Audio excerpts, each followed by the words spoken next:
Hi, everyone. This is Christina, the Flex One Sybil, greeting you in the love and the light of the one infinite creator. I do hope you're enjoying these cosmic conversations with magical beings for the purpose of embodying consciousness on Earth. And I hope you are encouraged by hearing everyone's journeys as we're bringing in the Great Awakening and moving into the new Earth. If you would like to share your experiences with the world in an interview like this for the purpose of expanding the collective consciousness, please do connect with me directly. I don't always see comments and I don't want to miss it if you want to share. So please like and subscribe and share this link now because those are the best compliments you can give us. I am super excited to introduce to you Natalia. It's Natalia, right? Yes. And I just lost completely my intro. Where'd it go? There it is. That's perfect. She is. Natalia is a self-love coach and a boudoir photographer. Let me just pause right there. Boudoir photographer. Boudoir, you got it right. She helps women build a relationship with their body based on unconditional self-love so they can stop constantly seeking external validation and finally fill their own self-love cup. Welcome, Natalia. Well, thank you so much. Thank you for having me. I'm super excited to be here. Me too. I'm sorry I stumbled on your name. My daughter's middle name is Natalia as well. Oh, that's so cute. And I for a moment, I had a brain hiccup that was like, Natalia. Daughter, you know how that is? Yes. Like the familiar or take a chance. So No, boudoir it's photography, just so everyone knows, is I wish we could have some samples flashed on the screen, but it's tasteful. Well, it's very intimate. It's a very intimate type of photography for women. So some women want to be photographed naked. Some women prefer to be photographed in lingerie. Some women just, like they want like a cocooning session. Like for me, there is no right or wrong way of doing boudoir photography. It's all about how the woman wants to express herself as a woman, to express her femininity, to express her sensuality, her sexuality, how she wants to allow that to come through. So like, I'm not the one telling the woman, this is how you should be. This is more about her allowing herself to step in that aspect of herself. And it's a journey as well, because a lot of women it's something they have never done before, and it's completely out of their comfort zone. So it's a co-creation process, basically. And it's me creating that safe space, and it's her exploring her sexuality and her body and learning to reconnect with it, because a lot of them, they lost connection with it for such a long time that it's like a stepping back into an aspect of herself. Can you tell us what it looks like a woman gives you a call and she says, hey, I want to have a session, and what does the process look like? Well, it's really funny because I showcase a lot of my work in my Facebook group and on my Instagram. And a lot of women, and this is where we kind of work a lot on sexual shame. So many women, they say, oh, I just want to do that for my husband or my boyfriend or my partner or whatnot. Because it's really sad, but like I feel in our world, it is still much more acceptable for a woman to do something that has a sexual connotation for the sake of the partner than saying, this is something I want for me. And this is something that I want to reconnect with. Like there is still so much shame and taboo. And like once we start talking, then it's kind of almost always comes up like, no, it's actually for me because I don't feel good. Or because, I want to like see if I still got it, or I want to see like that aspect of me, or I want to feel sexy again, or I want to feel feminine again, so like once you start digging a little bit deeper, that's like this always comes up. But the usual reason for why they would want to do that, it would be like, oh, it's just something for my partner, it's not for me. So I think there's a lot of reasons, but there's also women who come along who are just very in touch and like are able to claim, like they say like, oh, like some of them, they come to do a boudoir session because they're like, oh, you know what, like I'm in my 50s, I've been working out and I want to celebrate this body because like, I'm so proud of myself. And there is women who I don't know, they had kids not long ago and their body changed and they want to reconnect. And they're like, I don't know. Oh, I just want to find myself. I want to find my sexy self again because I've been like mom for so long. So, there's just like as many reasons as there are women. And so, yeah, like usually they follow my work and we establish a relationship. And then once they say they would love to try a session, for example, then we create a session together. So we do like a mood board, we explore what would be her comfort zones, because I will never push or say to somebody, this is how you have to be. Like it's a co-creation. And like, I think the woman is allowed to express herself as she wants. So I want to make sure that I get her vision clearly and then I can transmit it. So yeah, like every photo session is the expression of the woman who's in it. Can I ask you, I know this is a random question. Maybe it's not. Who cares? I don't know. Go. I'm going to talk because this is how I found you, right? I saw you. And I think the universe and vibes draw us where we are. We're always going Yes. where the vibration carries us. Always. If we allow it. I came across you because I had just done the interview with Davina and you were like next on her schedule or something. And I happened to, I was still in the vibe with Davina. So I was like looking at her stuff and then I saw you pop up and I don't know what it was. I don't know what it, you know what I mean? It's like, but when I saw what you did, I was like, girl, I'm getting that girl on my show. And here I am. Oh yeah. But more than that, I'm like, dude, I want to do that. I need to get naked in front of a camera and just because I have so much shame. So much shame. And it's so weird because the shame, it's like, I know it's not mine. On some level, like, I know this isn't mine, but I still can't stop owning it. I know, but it's so deeply rooted, and that's why also like now, since the last year, I've evolved into coaching as well, because the container that I was holding for women through photography, it was just not deep enough.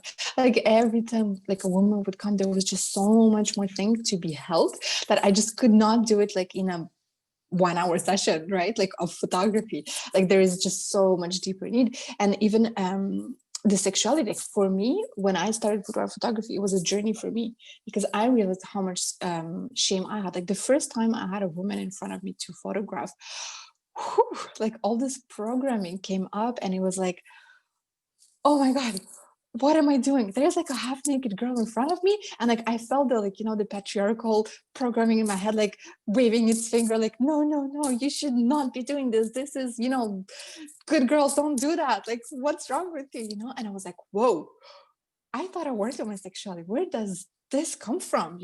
So it was like a lot of healing for me when I stepped into that journey, like on so many aspects, that I understand where you're coming from. Like we all carry that collectively, right? And like for me to kind of like stop feeling bad and being like, well, there's nothing shameful in what I do, like a woman is allowed to have her sexuality, like it belongs to her, it doesn't belong to anybody else. And like since we're kids, we're programmed that like our sexuality is not ours, like even with like the whole virginity thing of like, well, your sexuality, you have to wait for that special someone and then you offer it to them. Like what do you mean I offer it to you? Like I'm not losing something, like, oh, you lose your virginity. Like I'm not losing something, like I'm gaining sexual experience or I'm gaining pleasure. Like imagine if we educated kids about sexuality coming from like a happy place of not like a fearful place, like coming from a place of like, it belongs to you, it's your body, you're allowed to do what you want with it, like enjoy the pleasure. Like there is so many women who don't know how to ask for pleasure,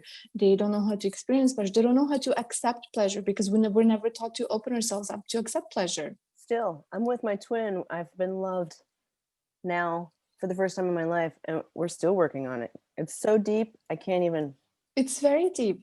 And communicating it, that's such a big thing. Like most of women who I work with, and that was me a few years ago, like because I understand, like I couldn't look my partner in the eye and tell him what I need sexually. Like there was just so much shame, like, oh my God, like I couldn't bring myself, it was such a taboo. And I'm like, why did we co-create this like collectively? Why did we decide to do that to ourselves, Yeah. And then we just go through life like in these amazing bodies that are capable of like so much pleasure and so much joy. And like sexuality, it's so intimate, it's so beautiful. Like you are the most authentic self when you are having a sexual relationship because you're naked body and soul with your other partner, you know, like it's so beautiful, it's so pure. We can have so much pleasure and fun and enjoyment in this and such a beautiful connection.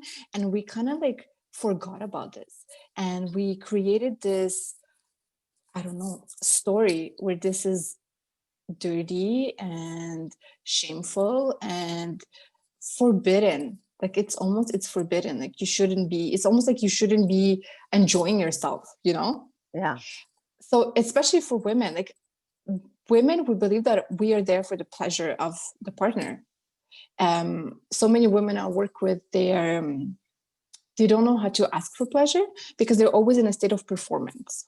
You know, like even if you watch like, you know, the mainstream porn and things like this, like the woman is there like as a performer, she's performing for the pleasure of men. So a lot of women, when they're like in a sexual relationship, for example, they're like, okay, do I look good? Does he like what he's seeing? Does my butt look good? Do I smell okay? How's my hair? Is my makeup running? Like, how are you going to receive pleasure when you're in your head worrying about all the things that he might or might not be thinking? Hearing And you most of the time, verbalize the fears makes me want to cry. but it's so true. It's so true. And like for women, like we need so much safety to open up to receive pleasure. We need to feel safe in our heads, in our bodies on all levels so that we can open up and receive this pleasure. And when you're in your head running all those dialogues of like, do I even look good? Am I wanted? What if like my cellulite is showing? What if like you cannot get pleasure from that space? No. Like, I don't know if there's women who can, but clearly I'm not one of them. Well, Like, they can if you fuck them hard enough. It has to be hard and violent, and then they'll get some adrenaline pleasure. But it's not energetic love making. It's different. Yeah. Mm-hmm. I see what you mean. And I think even then, again, it depends on the woman, you know, because I think the true connection with our partner, it comes from soul, but we need to be in that space of being connected. So not like, yes, it's I totally see what you're coming through. Like this type of sexual experience is also can be so powerful. And so, but I think you need to also be like connected with your partner and in a trust, you know, like even if you play with like the dominance, like being fucked hard and stuff like this, I think again, you are giving the permission to your partner to do that to you. And when you feel safe for him to like, you know, hold you in even that aggressive space, then you get the pleasure, you know. But again, it's because also your mind is open to it. You're so pumped up, you're so ready for it. And most women, they're not necessarily that pumped up when they start the sexual relationship in like the sexual act, you know, because it takes us longer to warm up than men. Yes. Like much longer. Like men come in what, like maybe on average about 10 minutes. Yeah.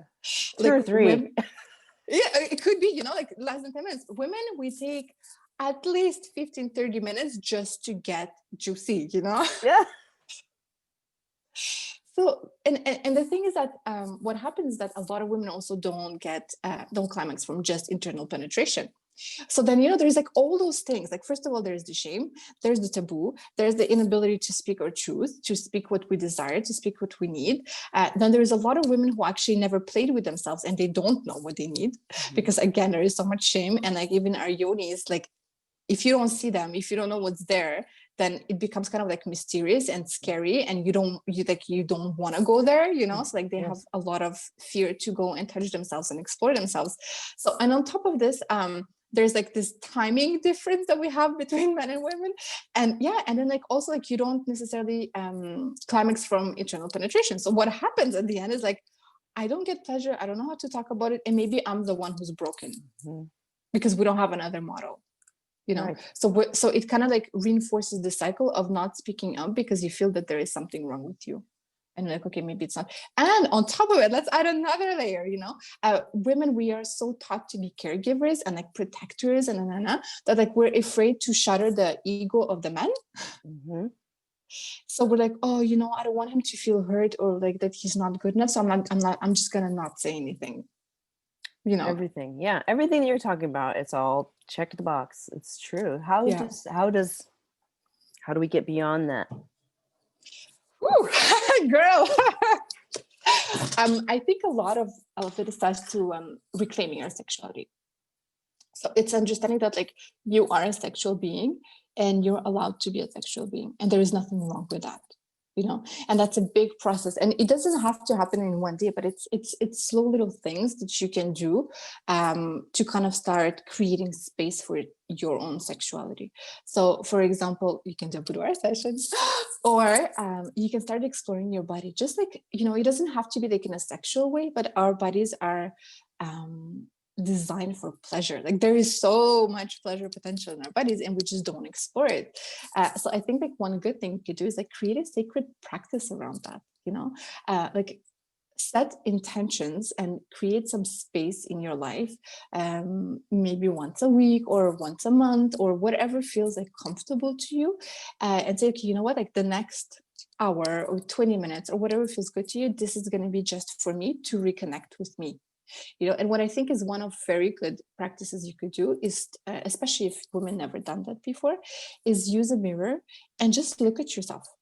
Like look at your, well, I call it yoni because I think it's so much beautiful, like it means sacred passage, and I think the words, they're so powerful in Yes. describing a reality than like vagina, which Yeah. I find is, you know, if you feel empowered by word vagina, go for it. This is just my personal, you know, interpretation. Like for me, vagina is a little bit very medical, and vagina also means like a sheath for a sword, and like I don't want to think of myself as a sheath for a sword. Mm-hmm. You know, Mm-hmm. like I'd rather be a sacred passage, but you know, Yes. but you know, use whatever word makes you feel powerful. So yeah, and just look at your yoni and just look at it, because we're not used to looking at it, and like it's very possible that there's a lot of resistance that comes up, like you know, like because it's just so something that we don't see, you know. Mm-hmm. And start just looking, like being comfortable with just looking at your body, and if you want, then you can also maybe start touching and exploring and see like how does that feel, and not like necessarily right away sexually, but just see like, okay, does that feel like, does something come up? Because I think we forget how to listen and tune into our body, and our body has so much wisdom. And so this is like a beautiful practice to just get you reconnecting with your body's wisdom and intuition, just listening, you know. So maybe just touch and see like, is there something that comes up? Like, is there some feelings, and what feelings? And do it like with the intention of just being conscious and just being reconnecting, and talk to her. Like say, hi, I'm sorry, maybe I have neglected you, or maybe I have shamed you, or maybe I told you very bad things, like maybe I told you you're ugly, or maybe I told you you're disgusting. You know, just talk to her and see what answers you get, because I think this is just that, if you can do that, this is so powerful. And it's possible at first you don't get anything because you're just not used to it, you know. So create that safety and create that space where nobody's going to come in, nobody's going to disturb you, where it's just you, and get to know different aspects of yourself. So I think this is a very powerful thing you can do to start. Yeah, and when you said that briefly, you just said that you may not feel anything at first, but you know, keep doing it. I would say, you know, you may not perceive anything significant manifesting in your reality at that moment, but when you make that connection, and even if it's not, if like I couldn't go straight to the yoni, I had to look at myself because I couldn't even look at my face in the mirror for years. So it started with my face, and then I could look at my body in the mirror, and then the yoni. But the thing is, when you start to reestablish that connection, and for me, it was like I was really abusive to myself, like more abusive to myself than anybody. I had allowed anyone else to be abusive to me. So when you start doing that, you start to be nice to yourself. Absolutely, Then absolutely. you do see the results immediately, because when someone when you start to protect yourself like we've never protected ourselves before, then when we just have that first 15-minute session of, okay, I'm going to try for the first time to like love myself and protect myself, you will then carry a little bit of that protection out in the world. So you'll be like a little more like, I'm not going to let, you know, it's immediate, even if it's subtle. I mean, it's so subtle, but just even watching this Absolutely. video is But absolutely. And you know what I think? I think also what happens often is that our bodies, they always talk to us. They're always sending us signals. They're always trying to communicate. If we have blocked this communication channel for so long, for years, we're not going to be, it's like a muscle that we didn't use for like, I don't know, 20 years. And all of a sudden we're like, oh, let's use that muscle again. Of course, I'm going to be strong. So maybe the message you perceive are not that strong, but your body is always talking to you, you know? And the more you practice, the more you're going to attune yourself to receive those messages. Because you're like, okay, now I'm listening. And your body is also like, now it's not even like screaming at you, it's just like whispering, because it's like, she's not listening, so I'm just going to whisper, because you know. But the more it sees like you're actually listening and you open that channel, the more the voice is going to become stronger, and the better you're going to be able to perceive it. And I also think like on an energetic level, like wherever we put our attention, energy flows, right? So whenever like there's parts of your body that you're neglecting, that you're not paying attention to, maybe because you feel very self-conscious about them, maybe because culturally you think they're unacceptable, they're unlovable, they should not be seen, you remove the energy flow from them, you know, because you're ignoring them. So I think it's so important to rewire yourself to love. Even if, like, I'm not saying you have to 100% be loving yourself all the time and accept, like, there's women who cannot do that, but it's okay. It just means you still have to give it attention. Like, even if it doesn't look the way you want it to look, it still deserves your attention, you know? So talk to it, like, be gentle. Like, we lack so much gentleness, you know, just to ourselves. And I think this is such a powerful thing, because like you said, like, it is going to shift you, it is going to change you. And I think it's so beautiful that you brought up, like, if you're not ready for the uni right away, yes, there are so many women who are not ready to go there right away, you know. Start with like other body aspects, just start talking to yourself. Like, we don't have that in our life. Like, in my Facebook group last week, I posted a little post, because I have a Facebook group just for women where we talk about all those things.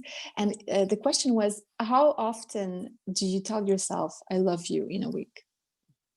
And most of the people were like, I never do. Like, I never tell myself I love you.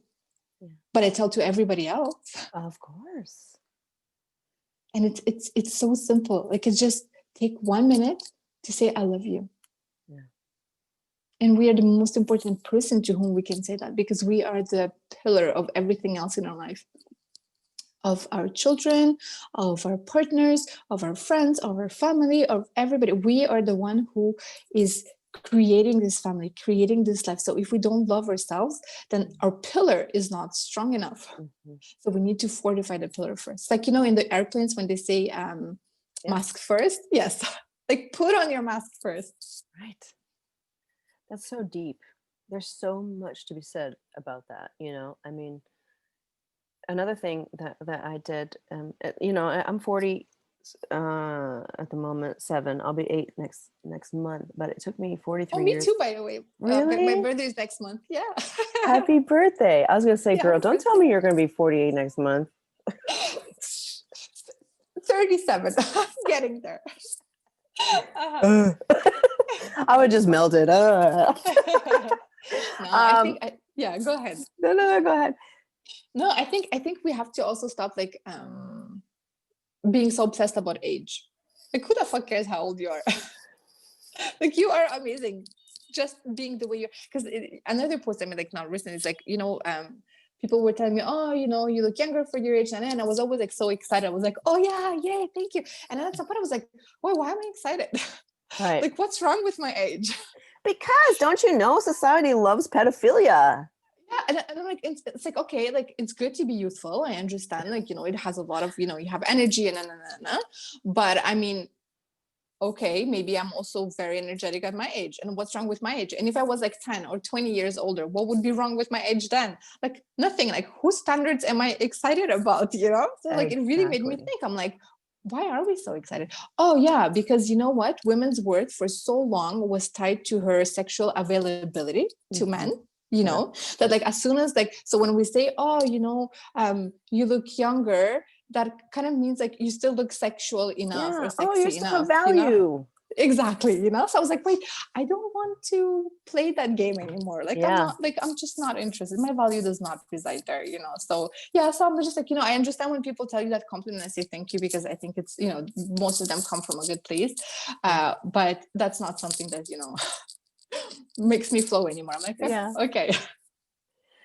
Well, as far as like measurements of Earth time go, it's a long time to go ignoring yourself. You know, Mm-hmm. like you can love everybody else and try to please everybody else, but like you said, you are the pillar of your existence. Like you are the foundation of your existence. If you love everybody else and not yourself, then you're not going to be able to support those people for very long. No, You know. no, and that's what we forget. Hmm.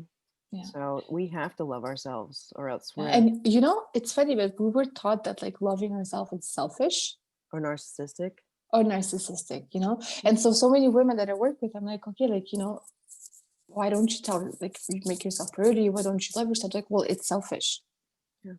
Like it's not selfish. I think there's a big distinction of a person who's so insecure that they always look for compliments and they're always talking about themselves, but this is not coming from a place of empowerment, of like true self-love. This is coming from a very insecure space of like, please, I need more validation. And I Mhm. think that's what society confused with like loving ourselves, but that's not loving ourselves. This is being insecure and needing a lot of affirmation to feel more safe, right?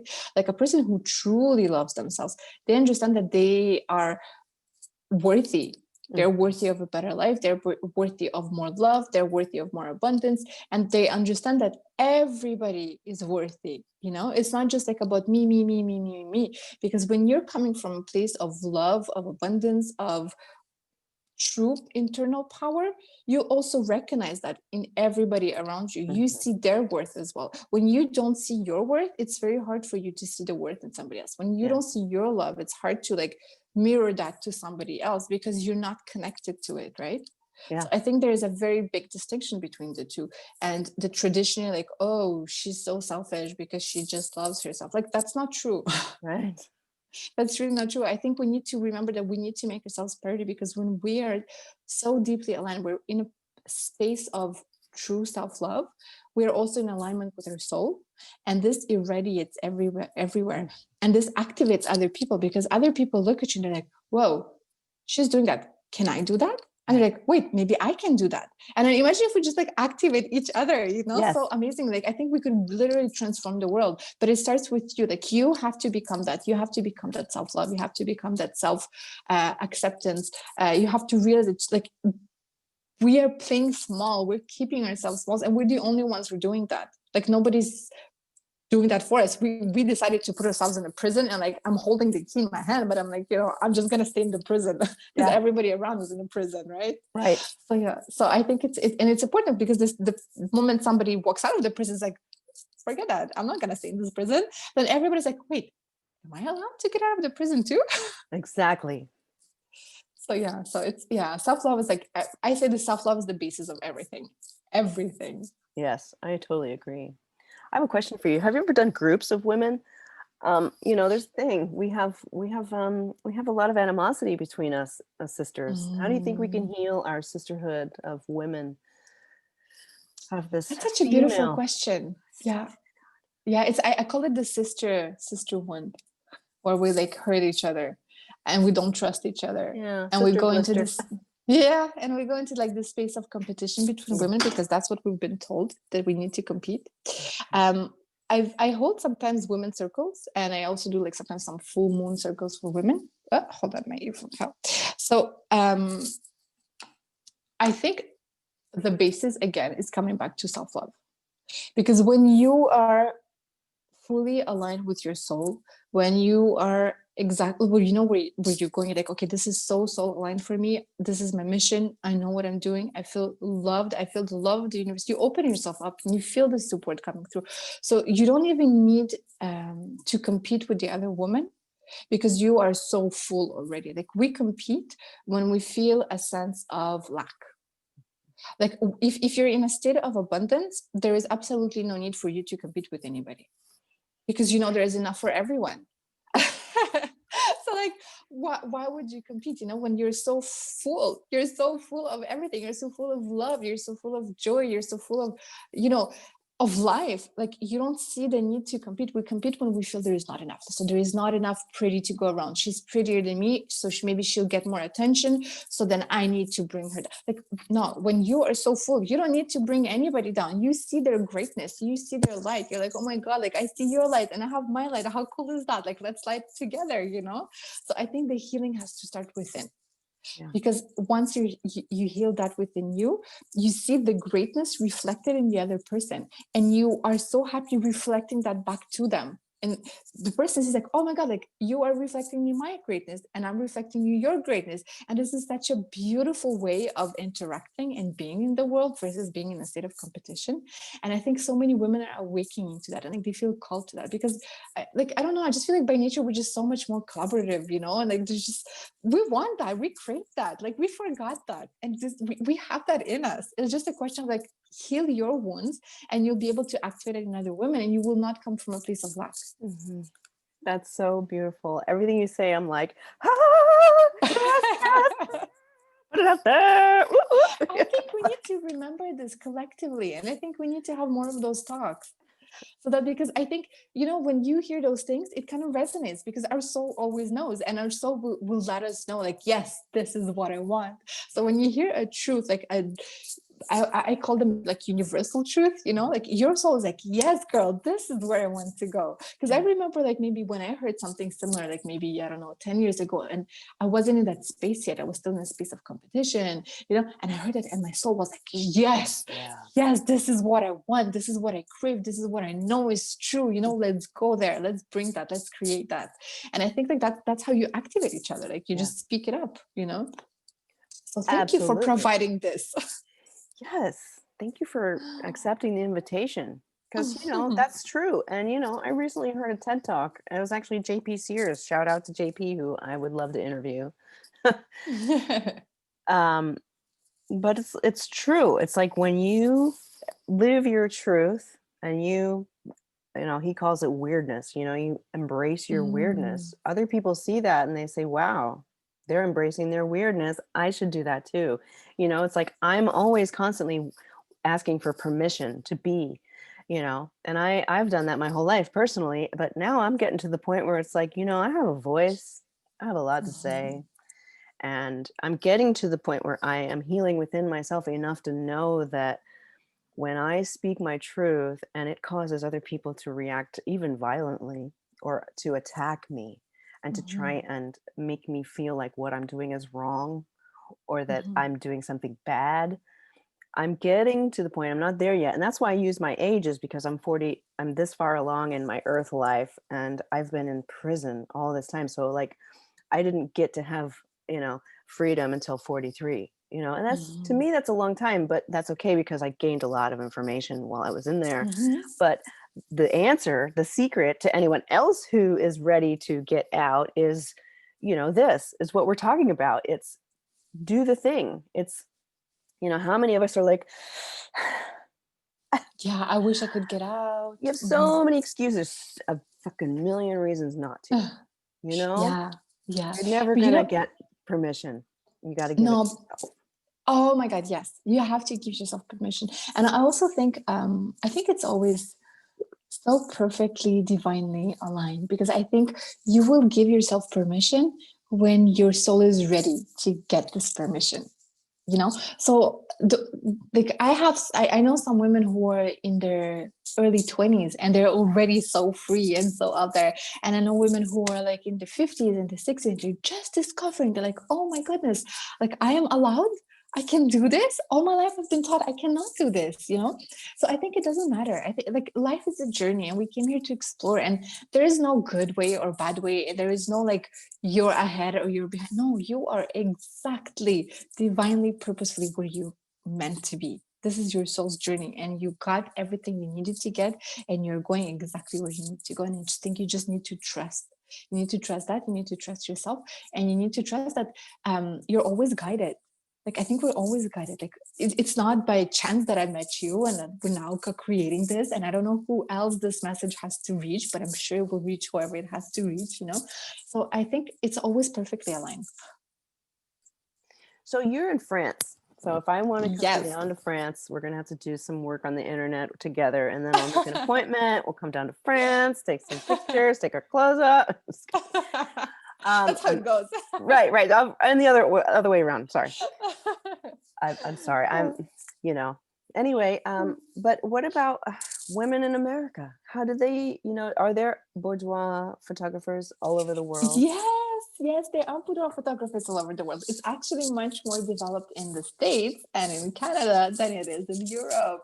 Really? In That's Europe, like surprising. in France, you say boudoir photographer, and like I would say 9% out of 10 would be like, what is that? Yeah. That's They don't know. surprising. I know, but they don't know. It's very different because I think this is just again my perception. It's only been 2 years in France, but this is the feeling I get. I think like in the Americas, the people are much more they're starting to open themselves more to this idea of like a sexual woman, powerful woman. In France it has, but it's always been like very, oh, you can be sexual, but you cannot show it because you shouldn't be vulgar. Like there's a big thing about like being vulgar. Like they're very afraid of being anything that could be possibly vulgar. So it's like, yes, they're sexual, but then don't show it too much. Like everything is very not, I wouldn't say controlled. There's like very strict protocols here of how to be a woman, and I think like in some way it's also very limiting. Like I felt like it was a little bit difficult to adapt because I think there is still so much shame here about the weight of women. Like women have a lot of pressure here to be very thin. Maybe it has to do with the fact that like Paris is like the capital of fashion. I don't know. And like, so there's still a lot of that playing in the culture. And, like even for the clothes, like I love their fashion. I love their clothes. But like, again, like if you look at women wearing clothes, it's always like, okay, well, here's the gray, the black, the white, the beige, maybe the navy, and if you want to be very like racy, you put a red lipstick. There's not like, it's very, very like still very I feel like there's a lot of control still, like in Canada, like I remember people dress however they want. Like there is nothing weird with going like with green hair and like whatever, you dress how you wish and that's it. Like you don't see that in France. In France, like everything is like, I love their style, it's very pretty, it's very chic, but there is not a lot of space for like exploring yourself and expressing yourself. It's still very, very like controlled. So like again, boudoir photography is something that I feel is new here. There's a lot of education to be done around it, and there is still also this stigma of like, sorry, guy photographers, I love you, some of them are very talented, but there is still this subcategory of men who are like, I just want to see girls in underwear. So again, I think there's also like a lot of fear around that this is like kind of playing. And in the States, it's much more accepted. It's so much more present. Like in Canada, it's like there, I don't have to explain what's boudoir photography. Most people, like a lot of people, they would know what it is. Here, like most people, they have absolutely no idea, and they don't have a photography culture either too much. So yeah, but it's starting. Hey, I'm creating this and I'm happy, and like I'm having clients, and I think women are ready. They're like, yes, why would I want to do that? Exactly. So yeah, and in the States, there's a lot of amazing boudoir photographers all over. Like just Google it. Yeah. Okay, well, people want to see you. So are you near France? If everybody wants to, after COVID and all that, whatever restrictions, we're going to travel to France. Yes, come, guys. Like, we're actually in the south of France. We're not far from Toulouse, which is closer to Spain, so southwest. And we're actually going to open an Airbnb, and I want to do retreats. Like this is something that's going to come up once we have like this COVID situation settled up, because I really have this vision for like retreats for women, where women come together and like we work on healing and on activating. And I'm going to have a lot of other amazing women coming in with like their offerings, like yoga teachers and like all sorts of very cool like womb healers. Like I really think we need to create that safe space for women. And so I can't wait to create that. Me too. I feel called to create a retreat too. Oh, awesome. Like I love retreats. They're so magical. Yeah, I kind of feel like mine's more like a permanent retreat, like a community. I love that. Like, like off-grid community, spiritual, intentional family, like, in the mountains where it's safe, where we don't interact with the world except for once in a while. No, we're just creating our own reality. Yes, exactly. And I mean, whatever, it's evolving, and I think that's where we're all headed. We're moving away from this institutional structure. I think we're moving more back into the indigenous tribal type, you know, Mhm. human evolution is kind of going all over the place, but I think that, we're going to take all that's good and create something brand new. Well, I think the more people get, I would say, conscious, the more they realize that they have the keys and they're free and they can create whatever they want. The more they're going to give themselves the permission to actually create their life in alignment with themselves, and what a lot of us are lacking is like this gentleness, is this love, it's this compassion, like nurturing environment. Like we lost that a lot in our cultures, and so I think a lot of people are trying to find ways to reconnect with that and to recreate that in their lives. And the more we realize that, like, we are the creators of our lives. Mm. Like so far we've kind of like just, we've been the passengers and we've allowed to be driven, but the more and Mm. more people realize, they're like, wait, I'm not a passenger. Like me being a passenger is also a choice. Like it's a choice I made, not making a choice is a choice, you know? Yeah. And the more you realize, like, okay, so far I have not been making choices and that was a choice. Yeah. Let me choose something different. Yeah. Let me choose to create the life that I want. Let me choose to create the relationship with myself that I want, which is, I think, is like the pillar for all other relationships, and so yeah, like the more we realize that and the more we give ourselves permission to step into that role, like this active role of ourselves, which is actually something that was always there, we just never took responsibility very often, the more people I think are going to be creating different lives. Like I'm excited to see where the world is shifting. Yeah, me too. Yeah. Me too. It's exciting. Well, do you have anything that you would like to say? Any advice for those that are just newly becoming conscious, or those that are having a hard time right now? I think just tune in. Hmm. Like you are always protected and you're always loved and you're always guided, like always, always, always. And sometimes we forget and we don't know that we have this internal compass that is always available, that is always broadcasting, that is always there for us. And we can just tune in. So just tune in, like make space for that in your life. Like sometimes we're so busy, like, oh, but I'm running, I have this, I have that, no, no, no, I don't have time. You don't have time and you're not gonna have time until you decide to have time. Time is not just going to appear. You prioritize this. So when you say I don't have time, shift the words you use. Say I'm not making this a priority. Mm-hmm. Yeah. And once you start talking about yourself in terms of am I making this a priority or not, instead of I have time or I have no time, because I don't have time is an excuse. Almost like sometimes it's true, sometimes really however you structure your life, maybe you don't have them, but 90% of the time it's an excuse that we use to say I'm not making this a priority. Mm-hmm. So if you want to feel connected, if you want to really become more soul aligned, tune in, because this is where all the magic starts. It's inside. So yeah, I would say just tune in. Thank you so much, Natalia. Tell us where we can find you. How do we get access to your content? Oh, well, I would love to see all the women who are listening to this I would love, love, love to see in my Facebook group. It's a free community and we talk about anything sexuality and self-love and self-acceptance and accepting our bodies. So if you find it, you can find it on Facebook. It's called Unapologetically Me. Or if not, I'm also often on Instagram where I showcase more of my photography work, and it's Unleash the Goddess. So unleash _ the goddess. So yeah, that's where you can find me most. Great. Well, we'll put those links in the description box. Awesome. And also, if some women want, I could send you a link for I have a free guide for women on how to make their bodies their home. So I share like a lot of juicy tips on like how was my path, like how did I reconnect with my body and made it like the ultimate home for my soul, because that's where our bodies are. They're the homes of our souls. Wow. That's deep. And wow, right at the very end, I can't ask you any questions about it. We're going to have to do another Oh my God. video. I could talk for hours. Let's do another video.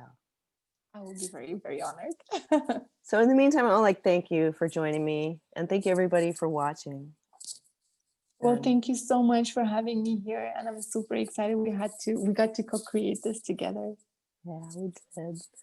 Well, thank you for joining, and I ask everyone who wants to share their experiences to definitely reach out, and please do connect with me through my website or whatever platform you're listening or watching from. And thank you for joining us, and We'll see you next time. Namaste.